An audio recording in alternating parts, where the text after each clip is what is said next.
My mission in this video is to show you 3 approaches on how to solve almost every coding question during an interview. How to write high quality code that is as clean as a sunny day. And the subconscious checklist many interviewers use to qualify candidates. So you can get a remote job at a big tech company, have flexible work hours, travel around the world and make a lot of friends. Or you can have a physical one and work along the best people in the industry. Our goal is for you to land a job at a MAANG company. And of course, I'm not saying that's easy or it's gonna be quick. It involves time and effort, but trust me, if you follow this roadmap, it's gonna be worth it and you're gonna progress way faster. This masterclass can help you if you landed your first coding job, maybe at a small or even a medium-sized company, and you want something better, but a fumbling away in the coding interviews. If you're a recent university graduate, the good news is that you probably already have a coding project because most universities mandate that. So with that project and the brand of the university, you're definitely good to go for a junior or an internship role. Or if you're someone who's been through a coding bootcamp, then you most probably also have a coding project because most bootcamps have that in their curriculum. Although a bootcamp might not carry as much weight as a university degree in some hiring manager's eyes, trust me, with the skills you acquired in that school, you're more than good to go for a junior or an internship role, and of course you're gonna build up from there. However, if you're a complete beginner, a baby coder, so to speak, then this masterclass won't help you at all. I'm just gonna be honest, because you'll still need to do the extra work of learning a new technology or a framework in order to build a real-life coding project that is gonna stand out on your CV to get those technical interviews booked. So why should you listen to me, right? Does this process even work? Well, let me show you our student success and their stories just to motivate you a little more. After about 9 months, I got 2 offers, one from Google and one from Microsoft. Last summer, I had an internship at Huawei in Finland. So that was the first time when I got to work with the computer vision. So now I have an internship at UiPath. It's a firm here in Romania, and I'm a machine learning intern now. I did learn a lot that helped me pass the interviews that I've taken and feel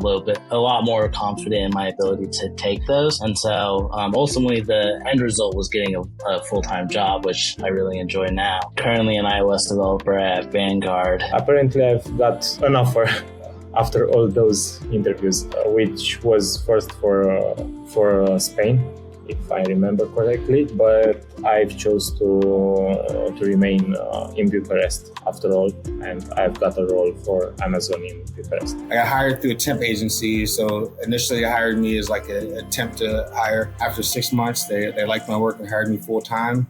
And now I'm going on my 3rd raise right now here, and I've been with my company going on 3 years now. So I work for the U.S. government, which is why I just keep saying company. I was staying in my parents' house at the time, and I'm 42, right? So I got a brand new career that is able to support my family. So you're looking at my inside office right now. I mean, I'm enjoying that dream. And so I mean, that's what was made possible through this. I'm working full-time at Weave as a site reliability engineer. So Weave is a Utah-based health company. I work remotely from India. Before Weave, I was associated with Samsung. I started traveling like India. Mostly I have explored like North India and South India as well. So I've been to like more than 15 states, different treks, mountains, beaches. So that actually helped me to as it's remote, so I could go anywhere and then work. So now basically I'm working remotely, and now at the end, like I have a salary probably 5x the salary from 5 years ago. I have everything that I have dreamed 5 years ago, you know. So like the most beautiful car, in my opinion, right? The most beautiful family. I have a job that allows me to stay home and take care of the babies. So of course that's a blessing for me. A change that I can actually observe is that I'm getting lots of messages on LinkedIn. Usually I'm getting messages every day, maybe 2 or 3 messages per day. My inbox is kind of full because of that. Usually if you're at a big company, everyone wants you. Prior to that, I actually worked at a car wash. And I'm 3 years into the industry. I'm in a career where every year I get a raise. Every day I'm learning something new. Just got back from fishing. It's Friday at 11:30 in my time. So I get up in the morning and you know what? What challenge do I have today? Or maybe I don't got nothing to do today and I just go fishing all day. Like, I get that freedom. My parents were pretty excited about it. I'm pretty content to where I'm at, and it's definitely a company that I see myself working at for a couple more years. That's something that I look back on and I'm just proud of. Because it did take a lot of work, especially coming from a non-computer science degree, to kind of learn those fundamentals, to pass the interviews, and then to ultimately get the job. So I think there was a lot of work, but ultimately it was worth it. How did we came up with this method? For the 9th grade, found a computer science class, applied for it and got accepted. And in the first 2 weeks, the professor actually split us into 2 teams. The one that went to the Olympiads and the other. I remember that I failed that test and it was a big deal. I really wanted to be in the second one. So what I did was, I noticed that the other guys were participating in a contest, online contest, and what I did was just start solving the problems from that contest, and I took it to the professor and he immediately noticed that and put me in the other team. I continued with the online competition, even though I wasn't good. I remember a really important moment for me was when this graduate student came to the class and showed us an amazing technique on how to solve a Rubik's Cube with one hand blindfolded. No, I'm just kidding. It was about segment trees, really advanced topics, and it was amazing. I realized that you can do so many innovative things like Google Maps or genome editing with programming that you couldn't do with anything else. And I imagine myself being able to actually build something that can have a huge impact on people's lives. From that point, I realized that this is what I want to do with my life. I decided at that point that I'm going to try for the International Olympiad and I'm going to work as hard as I can to be able to achieve that. In the 12th grade, I remember that I was skipping classes. Instead of going to class, I was going to a computer science lab preparing for the Olympics. And that guy who presented in the 9th grade became my mentor. He taught me a lot of lessons, how to approach problems and become really good and compete at the highest level. He also did that free of charge. And at that point, I decided to pay it forward by teaching other students and preparing them for the Olympics. So in the 12th grade, I qualified to the National Olympic team, but failed to qualify for the International Olympiad. I missed by a small margin and I failed to make my dream come true.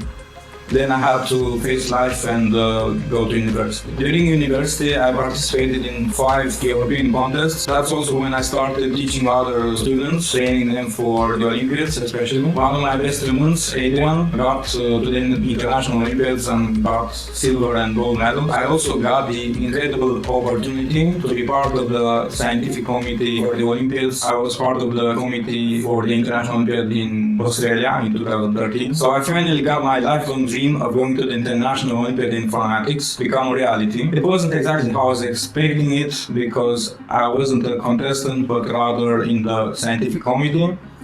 But it still counts, right?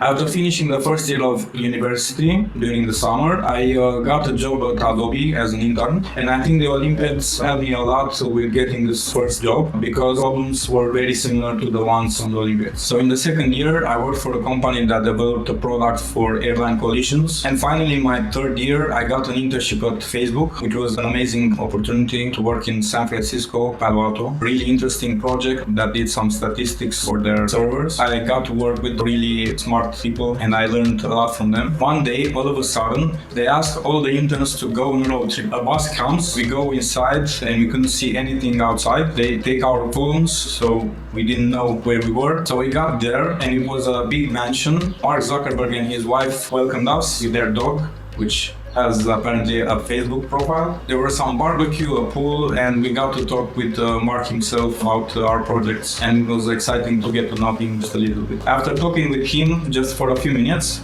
I realized something important. He's not a robot, like I am. He was a really cool guy, gave me some tips about my project, and it was a cool experience. After that, I started my master's degree in Netherlands, Amsterdam. I was also building my own startup with another guy. It was a music recommendation app. We worked for 4 years at that startup, but it didn't work out. That's when I found the first senior role at Ubisoft in Bucharest. The team was amazing, and I really learned a lot from them. We were building a payment API for their in-game payments. I left Ubisoft because I got an amazing offer from a New York startup. I was going to work for a really interesting project, which was an autocorrect and swipe technology.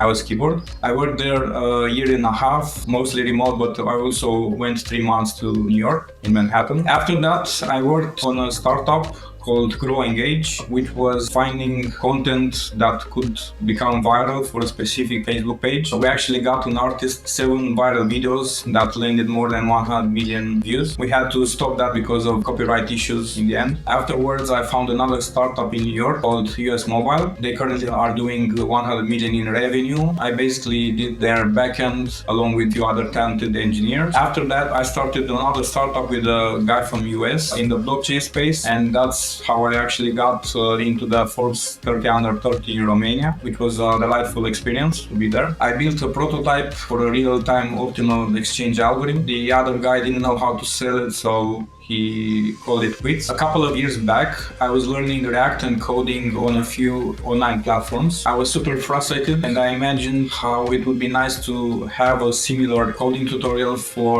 algorithms and data structures while I was learning programming and algorithms for the first time on my own, especially coding interviews. After a few months, I saw Andy on YouTube. I approached him and told him my ideas. I knew him from when he was in high school, when I was his mentor for the Olympiads. I knew he was extremely smart, so that's when we started working on this project. What actually made this method super powerful is that since I was 9 years old, my parents valued education a lot, as my mother was a teacher and my father was an engineer. And so they kind of wanted me to go on the scientific path, and they weren't earning as much. And already the trend with software engineering and how much money programmers make kind of contributed to that choice. And my father was also super good at mathematics in his youth, so that was the perfect match. And so we made a team and we started doing a lot of problems and solving together, learning stuff for the Olympia. And that work kind of paid off because 4 years in a row, I managed to compete in the National Olympiad in mathematics. In my last year of competing, I had this super good teacher from a bigger city because I was in a small city, and without good teachers, it was super hard to compete with the best. And I was super disappointed because I never got medals. And so I was like, this is going to change my career. This teacher is amazing. I'm working a lot. And unfortunately, it didn't go as well as I wanted. I just scored 1 out of 30 points in that Olympiad. And so you can imagine I was devastated and disappointed. And the cherry on top of the cake was that I had this colleague which worked half as much as me, but he competed in the National Olympiad in informatics or computer science. And he managed to do all of these big achievements like getting a gold medal, qualifying in the national squad, preparing for international Olympiads. And I was super sure inside myself that I worked much more than this guy, and he's not much smarter than me, but the competition was much smaller and he was praised all over the city. He appeared in those newspapers. I felt a little neglected and in the shadow. And so that's why I made the decision, you know what? Let's put all this brain to work into computer science and make a future there. And this time it worked out super well and I was super proud of myself. Again, 4 years in a row, I managed to compete in the National Olympiad in Informatics. I managed to get into the national squad. When I was 17 years old in my 11th grade, I even placed second in the National Olympiad. My parents were extremely proud. I remember all of my classmates waited me at the railway station with flowers, and I got the recognition that I really wanted. I'm super proud of that. And so after that big achievement of being in the national squad and also getting the bronze medal at the Central European Olympiad in Informatics, I really thought about my journey and what helped me the most, and the fact that I learned from a young age that having a good mentor is like extremely important. And I still remember the day when I was 15 years old and I started computer science. I was looking at the Romanian website where all of the students prepared for the Olympiad. And I was like, yo, I really need to get a mentor. I want to make the process as efficient as possible.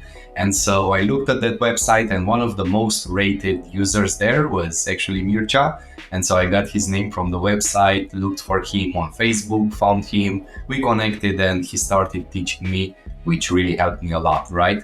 So getting back to that moment and remembering that, I realized that there might be a lot of satisfaction in teaching others, and so I gotta give it a shot, right? And so since I was in high school, 11 to my 12th grade, I also trained people for the Olympiads. And it was a super amazing opportunity for me to see their growth and also my growth from teaching stuff I really crystallized a lot of concepts better and I enjoyed it a lot. First, I was going to learn all of this new cool stuff at university, and so I tried my best. I was attending every class, every homework, every laboratory, but I got bored super quick, and I'm not gonna lie, I was kind of depressed because I was thinking, what's wrong with me? I really hate this stuff. There was a lot of theory and a lot of math, and I just didn't feel like doing that. And so I was really questioning my choice. I know it sounds weird, but yeah, I started going to some student bars and partying more than studying. It was super interesting that at that bar, I actually met a guy who was older than me, and he was already working in the software engineering industry. And I kind of told him what I was going through, and he said that, yo man, just cool down. I know it's really bad now, but you're gonna figure out that it's fine and you actually don't need a lot of this theory, and you're gonna learn more at an actual job than what you learn at university. So that guy actually gave me the confidence that I needed. I still continued studying, but not super into it, but I was able to pass all of my exams, and I actually managed to get 2 jobs in my second year. In the first one, I was a machine learning engineer intern, and I actually enjoyed it. It was pretty cool. Wasn't a lot of practical stuff. I didn't get like a full-time offer after. But then the problem was with my second job, which I really was excited about, to be honest. But when I got at the job, I started to hate it immediately. It was a super small company, the management was bad, my tasks weren't clear, the deadlines were all messed up, and I didn't have mentors. Like, it's just, you have this task, you have 2 days, figure it out, I don't care, see you in 2 days. And so I didn't really resonate with that, and I quit immediately. I think I lasted like 4.5, maybe 5 months there. And so I applied at Amazon's, and actually they gave me an online assessment, 1 hour, some coding questions which I was able to solve, and it was all good. And then we scheduled 3 back-to-back interviews in the same day, 45 minutes each, where the first 35 minutes were technical, and then I was given an behavioral interview question. The coding interview questions themselves were pretty easy because I was so used to the Olympiad level, and that level is much harder than the coding interviews one. So fortunately, I was able to solve all of them optimally. And this time I knew how to communicate well. I wrote a clean quality code. Actually, the hardest part were the behavioral interview questions. And so I write a story, and I had the script for every possible leadership principle and every possible behavioral question. And I was also making sure that my delivery is right, that it doesn't seem canned, right, like an actor. And so I practiced in the mirror. I was making sure that I didn't stumble any word, I didn't forget anything. And fortunately, that worked out, and I got the job. And so the good news came, and I was able to get a full-time role at Amazon Berlin, which I was super excited at first. I called my parents, they were crying, and everybody was happy. But after considering it a bit and taking some time, I realized that I was going to switch for an internship role. And thankfully I was able to do that because I was already thinking about starting my business and continuing teaching students the art of computer science. As an intern, I was assigned some tasks which actually got into production after I finished them, and so real people started using them live on Amazon's official website, which I got super excited about. It was a lot of hard work, but I can never forget how proud I was of myself when I started myself using the code that I've written live on the Amazon website. That's pretty cool, right? During these 3 months, I made some good money, and I was able to save a lot of it. And I was super excited that in the end, my hard work paid off again, and I got an offer to be a full-time software engineer to go to Berlin and work in the team. But I declined that, and I still remember that moment to that day. When I called my mother, I told her the good news, and then I told her the bad news for her, that I was going to refuse the offer because I really felt like I want to continue with my own business. I already started working with Mircea, we were super excited, and I always enjoyed teaching. As I told you, I started teaching at 17, so I had 4 years of teaching till that moment, and it really made me fulfilled. I still remember to this day when I was 20 in my dorm room at university. It was the moment when I kind of started my own business, so to speak. I bought a whiteboard and some markers, and I had my iPhone, and I shot an entire Udemy course on algorithms and data structures from my dorm room with the sunlight that I had, which were like 3 hours a day. And that course received amazing feedback, and so that even made me move forward. Not to mention the results from the students that I was mentoring one-on-one, so I was super close to them. I was preparing them for the Olympiads in informatics, and I actually have a student who managed to qualify in the national team and also got the silver medal at the International Olympiad in Informatics. So it's true, some students will definitely surpass their mentors, and that's how it should be. I'm super proud of him. And of course, along with lots of students who do really well at national Olympiads, and some of them even at international contests. And so with my plans of growing my business and reaching even more people, I also started a YouTube channel. I started to post theory lessons continuously there. And that's how Mircea found out about my channel and reached out to me. And I was super happy that I found finally a business partner who I know is super smart, who was my mentor in the past, who I'm really cool with to grow the business. And that's how it started. From our journey of me getting to Amazon and Mircea getting to Ubisoft, a huge problem is that most of the people out here or online are like, what do I need for my coding interviews? And they find online a bunch of topics like hash tables, linked lists, sliding window, sorting, and all of these interesting topics, and they like jot down and make a shopping list and start searching online. What is a hash table? How should I sort an array? What is dynamic programming? And here's the problem. It's like wanting to write a complex novel without even knowing your ABCs. Let's say you look online and you find a hash table coding interview question, and you try to solve it and you're stuck. You have no idea.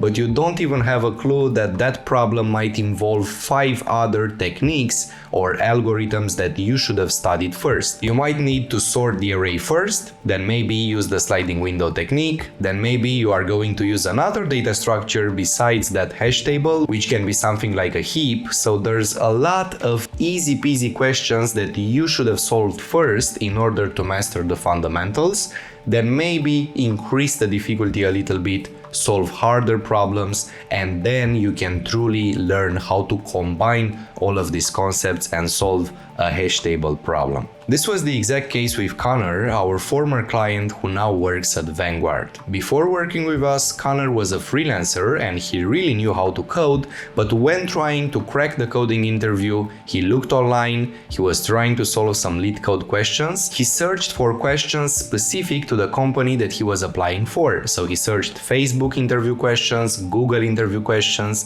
and some of them were even categorized as easy, but he had no idea on how to approach them. So when he showed me some of the coding questions that he was trying to solve and even wasn't able to solve on his actual interviews, I wasn't surprised at all, because each and every question consisted of 3 to 5 different techniques, which he wasn't aware of and hasn't solved any coding question with each of those techniques, and so the step was too steep for him to take and obviously bummed a lot of interviews. Websites like LeetCode lead you to company-specific coding interview questions, but they leave you hanging when it comes to the how-to part. This is a process. You have to solve a series of simpler coding questions and really master the basic stuff before you can jump to the big guns. And another one of the biggest mistakes candidates do in coding interviews is writing code that is too hard to read for others. In my second year in university, I landed a big interview with Bloomberg. They even flew me out to London and put me in a super nice hotel just for me to be able to hold the interview on site. I was super excited. The interview was smooth sailing and I found the coding questions really easy, and this time I actually communicated better, but there was still a major problem. My code was trash. I guarantee you that nobody could read it and understand something of it. And this really makes sense because in the Olympiads, nobody cared about code readability.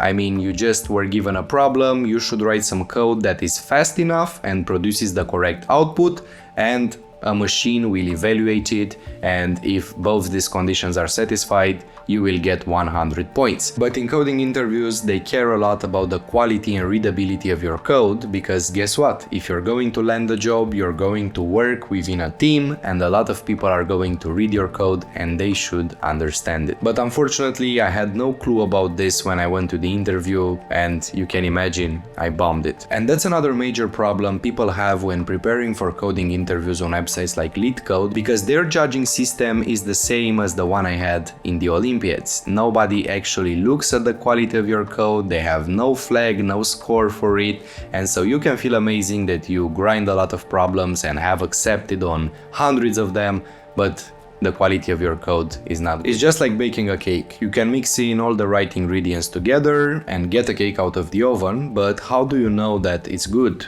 Does it look good? Is the texture good? Is the taste good?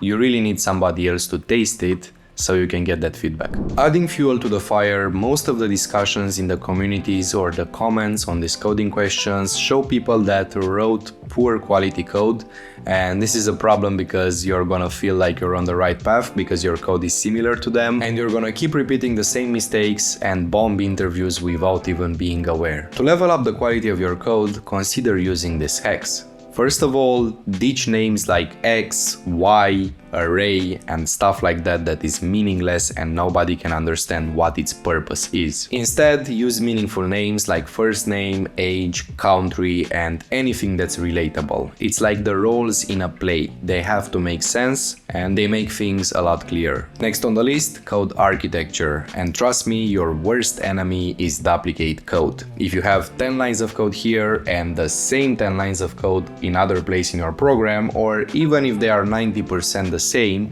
then you probably can use a function, incorporate all of that code into a function with arguments that is going to solve a specific task, and you can call that function for how many times you want. You can call it for different contexts, different arguments, and the best part, if you have a bug in your code, you are just going to take a look at that function instead of 10 places in your program to correct it. Another huge mistake that people make during interviews is that they jump to writing code or thinking about a solution without having fully understood the problem statement first. This is bad because in this way you are going to miss out on a lot of important details that will crack the problem open and will help you a lot in coming up with a solution. And second of all, you don't want to be that guy that thinks about the wrong problem for like 30 minutes and then you realize that you have 10 minutes left and you have to start over again and think about the original problem. For example, in a problem you might be given an array and you have to find a sub-array that has a sum exactly equal to some target number. But here is the catch. The problem statement tells you that the array consists only of positive integers. And let's say you read the statement lightning fast, start coding, you're super excited, and you have a non-optimal solution, because that positive integers only is the key to the solution, and in this way the problem can be solved in linear time using the sliding window technique, which cannot be achieved if the numbers were also negative. Another huge problem is people ignoring or downplaying the importance of soft skills such as communication, leadership, and team playing. And I can recall an Amazon interview that I bombed because of this reason. I recall myself being super confident, I found the coding questions really easy compared to the level of the ones I solved in the Olympiads, and so I was able to come up with optimal solutions really fast. I was able to code them well this time because I was aware of the quality of my code, and yeah, I was like, there's no reason that I can fail this interview. But the problem was that I went through all of that lightning speed like it was happening in my brain, and this led to the interviewer thinking that I found the coding question online, that I learned the solution by heart, and I was just spitting out to him like a poem. During the coding interview, you get a good chance of showcasing your leadership skills, especially if you're well prepared and can solve these questions pretty easily. You gotta be like a captain, you gotta take the interviewer through your thinking process, leading him every step of the journey, like even starting from a brute force approach, taking the time to explain What's the disadvantages of that? It is slow, it won't work on larger inputs, and then how you can improve that approach and what you can optimize using an algorithm or a data structure, and how you are going to reach the final solution instead of just spitting it out in 1 second. Do not forget, these big tech companies not only want great problem solvers, but also great team players. So you gotta show your communication skills, because even if you land a job, you're gonna work in a team of software engineers, you are going to see them every day, maybe online, maybe on site, who knows, but you are going to think about solutions together, you are going to split your tasks together, you are going to maybe be accountable of each other. So this is as important as solving a problem optimally. And many times that interviewer might end up being your colleague. So trust me, they are looking for team playing skills and you gotta show them that. How do you do that? After taking your time to carefully read the problem statement, you ask insightful questions, such as, how big can be the input size? Are we working with 1 million numbers or at most 100,000 numbers? Are those numbers positive or they can also be negative? How large are the numbers? Are there any edge cases possible, like being given an empty array as the input? This shows that you're not only scratching the surface, rushing to write code to pass the interview, but you're thinking about it, you're diving into it, and you pay attention to important details. Talk about code performance, time and space complexity. Explore the trade-offs of one solution against to another in different situations, like larger input sizes or situations where you need less memory and you can sacrifice the time for that, and of course explore alternative paths. Leadership is about being proactive, is about being the captain in command. So don't wait for them to ask these questions, because most of the time they are not going to, they are expecting you to ask them, and do it. Just do it. And that's why we created the Coder Ikigai, which has 4 pillars, and once you've mastered all of them, you'll be able to land your dream software engineer job at a big tech company and stop bombing so many coding interviews. The first one is the captain's command in coding interviews. Just as a ship's captain setting out on a voyage, as a coder, you are going to embark on a journey to land your dream job at a MAANG company. To start off, your tech stack, which is all the programming languages that you know and all the technologies and frameworks that you use, are going to be your ship. Your mission? Finding jobs that require your particular tech stack. Picture yourself as a savvy cyber pirate navigating not the open seas, but a job search optimized version of Google and also LinkedIn, which is a treasure map for jobs. After compiling a list of potential companies and roles, it's time to set your course and start applying. Think of the job description as your nautical chart. In order to draw the attention of the hiring crew, you need to highlight your best skills which are most crucial for that particular role. And last but not least, don't forget to write a compelling cover letter which will prove your legitimacy and worth to the recruiter. Your first port of call,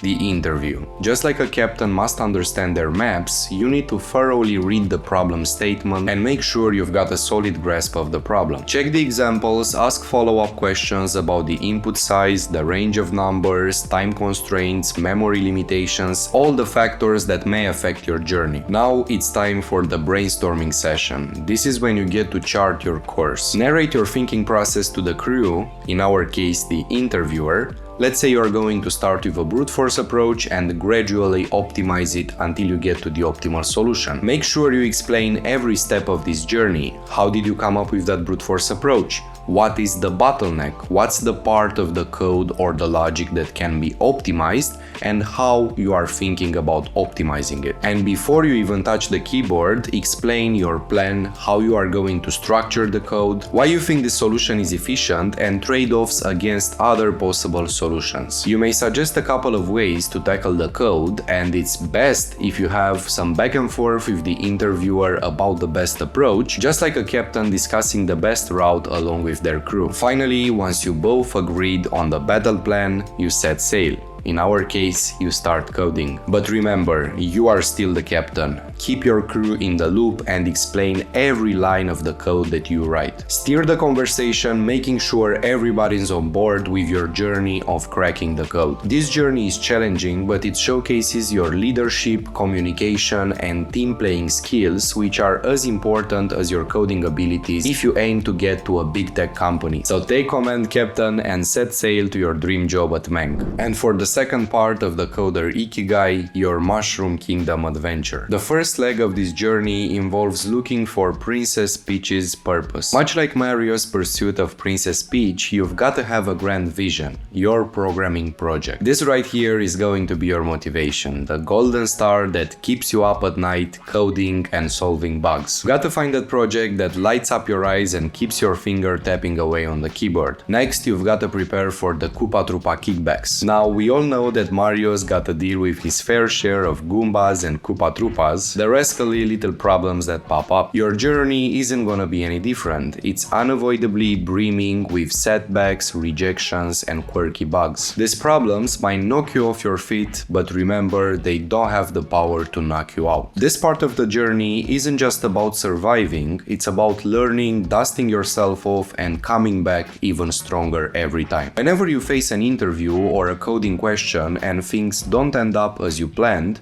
don't shirk away and take this opportunity to ask for feedback. Who knows, gleaning insights and useful tips from these moments might be a game changer from your future performances. It's also crucial to remember that this job hunting process is pretty much a numbers game. You'll face a handful of rejections and some of them might even not be due to your performance. For instance, your resume might get lost away in the digital shuffle due to automated software, or the spark just doesn't ignite between you and the interviewer. It's essential to keep your spirits up while you navigate through these uncertainties. Mario's next nasty encounter is Bowser's Fireball of Doubt, better known as imposter syndrome in our coding realm. Hustled hard, solved countless problems, and now, just like Mario gazing at a frightening fireball, you start doubting your skills. You question if you're ready to tackle the enormous task at hand, but there's a secret sauce. Mario ain't a firefighter, but he jumps over those fireballs like a champ. Your battle lies in shaking those doubts off, chin up, chest out, and understanding that you're ready to conquer whatever comes your way. Finally, the grand spectacle, conquering the Mushroom Kingdom, when you power up through every single level, slaying each of your enemies, acing every coding challenge, and becoming stronger, smarter, and an unstoppable coder. Taking control of your destiny, smashing through the barriers of fear, emerging victorious in the end, saving your Princess Peach, or in your case, getting your dream programming job. But for all this adventure, you gotta keep in mind two essential factors. One, consistency is your fire flower power. Set your non-negotiables, be it hours of study every day or a number of coding questions every day, every week, and stick to them like super glue.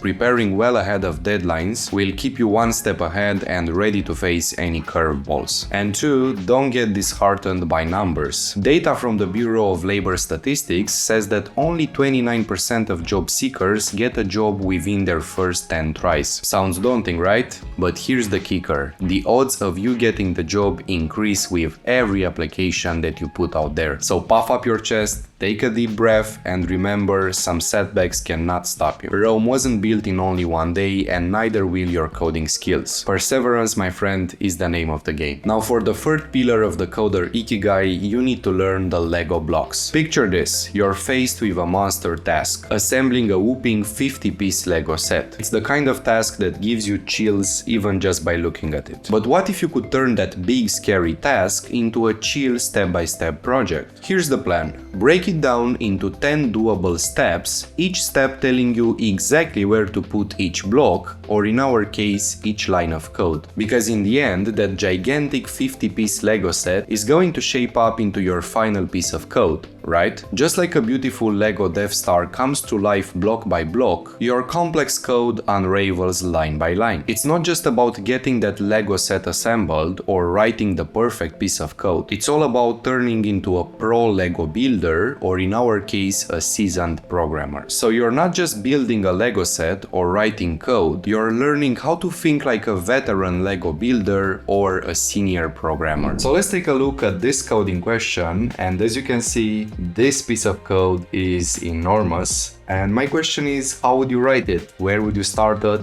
And how would you make it clean and quality? Starting over from scratch and trying to write all of this code might seem super scary to you, and indeed it is, but using the Lego blocks technique, it's actually a simple process. And because obviously it would take me 30 minutes to apply the technique here, I'm gonna take an easier example just to show you the fundamentals behind it and how you can apply it. This is an easier coding question that gives us an array of integers and tells us to return the maximum value and the number of its occurrences. And as you can see, this is the final code. Now check this out. This code can be split into blocks. The first block is this piece of code in which we have to declare the global variables that we are going to use throughout the algorithm and of course return in the end. And they are max value, which we are going to initialize with nums 0. We are supposing that the first item of the array is the maximum that we found so far, and of course we found only one occurrence of it. Next, we need to look through the other array's items, starting from the second one, and so the second Lego block is going to be this for loop, which loops through the indices starting at index 1 and ending at the length of nums -1. Block number 3 consists of checking if the current item, nums of I, is our new maximum value.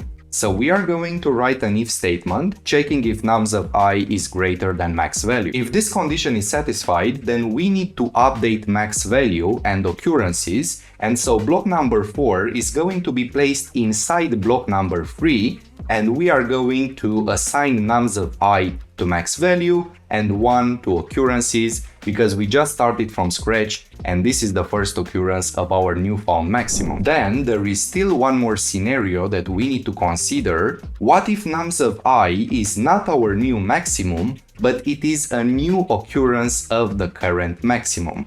So this is going to be block number 5, which is going to be an else if, or elif short in Python.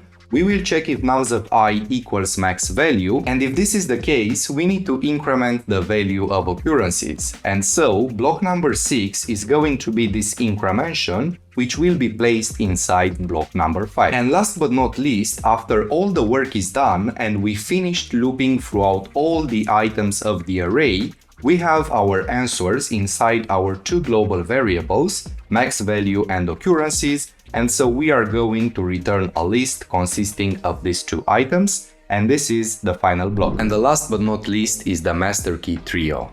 Just as a locksmith carries a set of master keys to unlock any door, our technique arms you with 3 master keys or pillars to unlock the solution to any coding interview question. When one key doesn't fit, you simply try the next, confident enough that one of these 3 master keys will click the door open, leading you to the solution that you seek. The first master key is the brute force approach. As an example, it looks like a tortoise in a race. It's the first thing that comes to your mind, but it's often super slow and everybody laughs at it, seeing it as impractical. But here's the twist. This slowpoke can help you find the areas that need a speed boost. Once you find the bottleneck of this algorithm, which is the part of the logic that needs to be improved, you can then use a slick technique or a data structure or classic algorithm that you've studied before in order to get to the optimal solution. A funny thing happened to a friend of mine, Narcis, when he was interviewing for Gameloft. During the interview, he was given a super tough problem and he couldn't nail the optimal approach down.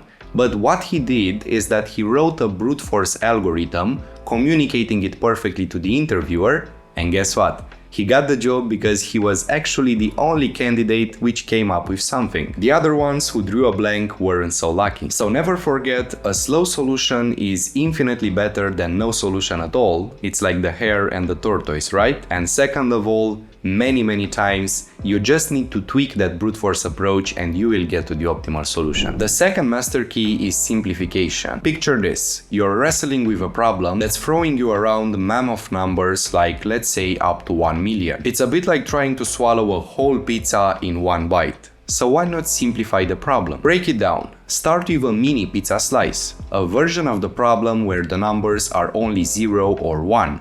Little baby steps. Once you've figured out this downside version of the problem, you can slowly scale it up. Think about what if the numbers were 0, 1, and 2. By the time you've nailed this, you'll find scaling the solution to handle the problem with huge numbers like up to 1 million as easy as a pie. Here's another example. Let's say you work with a problem involving 10 different types of fruits. Apples, oranges, kiwis, etc. Your task is to rearrange these fruits in a certain way. Before you start juggling with all of these fruits, let's just trim the problem down to only apples and bananas. Can you solve it with just these 2 fruits?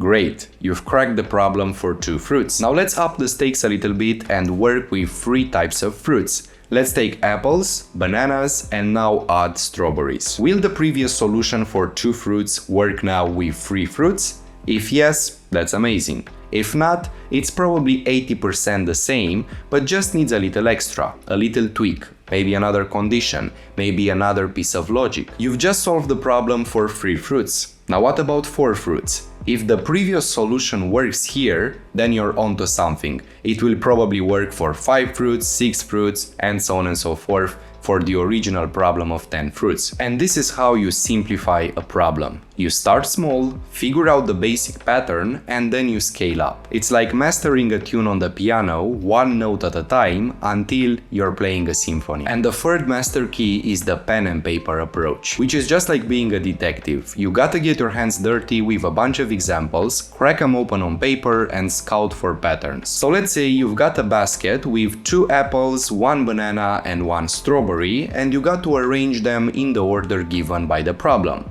You will take this example, solve it on paper, and you will notice that the solution is apple, banana, apple, strawberry. You then start wondering, why in the world is this order? What's the pattern? What observation can I make? Then the aha moment comes. The fruit that's most plentiful in the basket takes the lead role. It's like the star of the show. You then start asking, will this golden rule work with any basket of fruits? Maybe there were more apples, more bananas, and even some oranges. And if the answer is yes, you're definitely onto something. That's your first big clue. Now let's say that you're left with a bunch of other fruits. What's your next move? You observe that the runner-up in the fruit popularity contest gets the second spot. And that's your second observation. With these 2 clues in your hands, you start wondering, can I solve the whole problem based on these 2 rules? And so you roll up your sleeves, dive into some more examples, and test your newfound rules. If everything checks out, voila! You've cracked the code. And that's how you solve a problem, by solving smaller ones with your pen and paper, observing patterns, and testing your findings until you hit the jackpot. It's just like a thrilling game of Clue, but with problem solving. There you go, the Master Coder Ikigai. Everything you need to know in order to ace your coding interview and land your dream job at a big tech company. Although I gave you the whole process and more than you'll ever find on the internet, I'm confident in that. Unfortunately, I cannot teach you everything about this in only 1 hour, and you cannot learn all about coding in 1 hour. So if you want to go more in depth, we have a whole program which is called the Tech Giant Incubator, and one of the best parts is that inside this program you will get access to our interactive platform Algo Academy. This is better than platforms like LeetCode, where people go from question to question without even knowing if the code they wrote will actually pass a coding interview, because they don't evaluate and give you no feedback about the quality of your code. Another thing is that on platforms like those, you have to write the whole code yourself, while in our platform we guide you on how to write the code step by step. And it's designed to pass the coding interview, developing your thinking process and teaching you how to translate ideas into quality code. So here's the platform. We have the learning path, where we have 37 modules and we continuously add new modules. And inside every module we start off with some theory lessons, which are some videos of me explaining a new concept, a new algorithm, a new data structure. For example, in big O notation, we will take a look at a lot of examples and study the concept together. And after we learn the new piece of theory, it's time to apply it with some coding interview questions. For example, this is the maximum sum subarray coding question that will be solved using partial sums. First of all, you have to read the problem statement, you have to understand the examples, and then you start thinking about the problem yourself.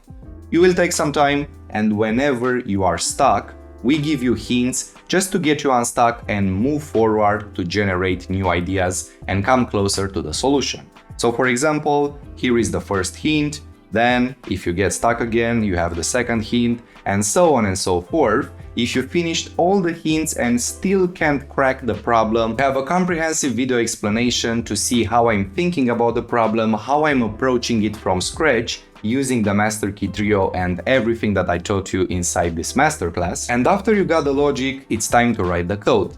Here you have two options. You can either write the whole code yourself if you're up for a challenge. You just have to turn off the coding tutorial and there you go. You write your code and then you hit submit, and we will tell you if your solution is correct, meaning that it produces the correct outputs for every input, if it's fast enough, and also if the quality of your code is good enough.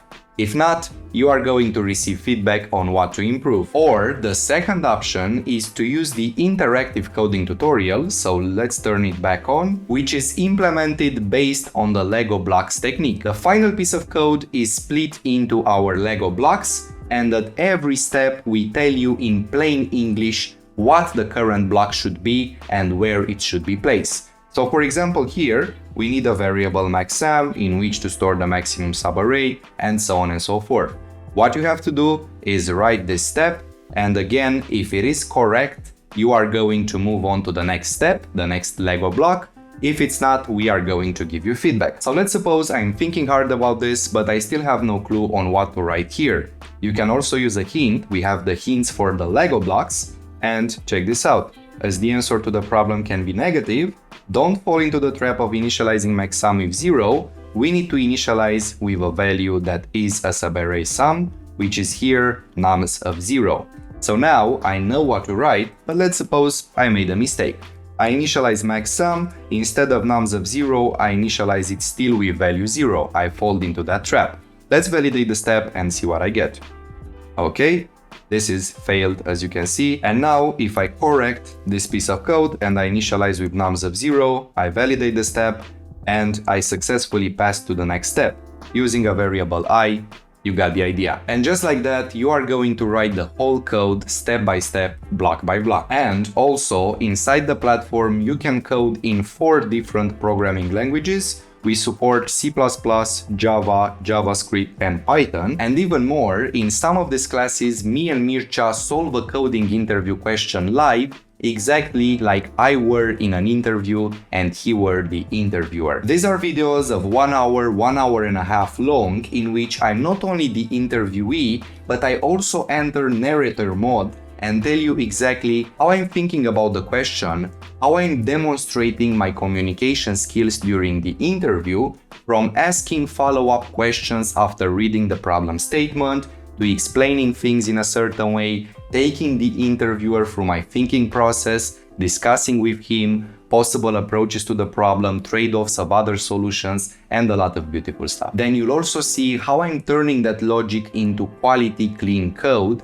and how I'm talking while coding live. And the best part is that every other week we all come together for a live session. This is the perfect chance for you to clear up any doubts that you've been having, me to answer all of your burning questions, give you real-time feedback, and dive deeper together into coding. We will also do code reviews during these sessions. So if you have a piece of code, you've been struggling with it, you don't know what's wrong, why it's inefficient, or why it doesn't produce the correct answer, bring it on and we will debug it together and make it clean and quality. These live classes will also bring you new and updated content from me teaching you a new piece of theory or watching me solve a coding question from scratch using all the frameworks and techniques that I taught you, to even discussing the newest and most relevant trends in the industry. Yeah, I've never seen a program like this on the internet, and back then when I wanted to get a job at a MAANG company, if I could get in touch with people who are already at these big tech companies and I can even ask them questions and have live classes with them, that would have been a dream come true. And this is why I believe so much in this program, and I truly believe that it will help you land your dream MAANG job. And by law, we have to give you a 14-day guarantee. So for whatever reason, if you don't like the program, in 14 days, just send us a message that you want a refund,